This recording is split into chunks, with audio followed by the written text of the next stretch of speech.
خيركم من تعلم القرآن وعلمه۔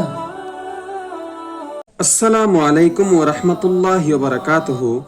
میرے پیارے دوستوں، ہم نے پہلے سبق میں الف با تا پڑھا تھا، تو آج ہم دوسرا سبق شروع کر رہے ہیں۔ دوسرا سبق شروع کرنے سے پہلے میں آپ لوگوں کو یہ بتانا چاہتا ہوں کہ اگر پہلا سبق الف با تا یاد نہیں ہوا تو یہ مت پڑھیے، پہلا سبق یاد کر لیجئے، پھر دوسرا سبق پڑھیے۔ تو چلیے آج ہم دوسرا سبق پڑھتے ہیں۔ تو یہ ہے الف۔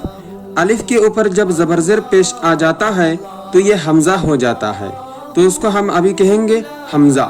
حمزہ زبر آ، با زبر با، تا زبر تا، سا زبر سا، جیم زبر جا، حا زبر حا، خا زبر خا، دال زبر دا، زال زبر زا، را زبر را، زا زبر زا، سین زبر سا، شین زبر شا، صاد زبر صا، ضاد زبر ضا، طا زبر طا، زا زبر زا، عین زبر ع، غین زبر غا، فا زبر فا، قاف زبر قا، کاف زبر کا، لام زبر لا، میم زبر ما، نون زبر نا، واو زبر وا، ہا زبر ہا، یا حمزہ زبر آ، یا زبر یا۔ یہ ہے زبر۔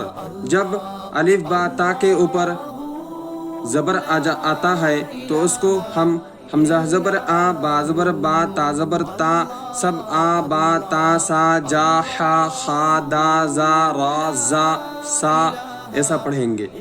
اور جب الف کے نیچے زیر آتا ہے تو اس کو اسی طرح پڑھا جاتا ہے، جیسے حمزہ زیر ای، با زیر بی، تا زیر تی، سا زیر سی، جیم زیر جی، حا زیر حی، خا زیر خی، دال زیر دی، زال زیر زی، را زیر ری، زا زیر زی، سین زیر سی، شین زیر شی، صاد زیر سی، داد زیر دی، طا زیر طی، زا زیر زی، عین زیر عی، غین زیر غی، فا زیر فی، قاف زیر قی، کاف زیر کی، لام زیر لی، میم زیر می، نون زیر نی، واو زیر وی، ہا زیر ہی، حمزہ زیر ای، یا زیر ی۔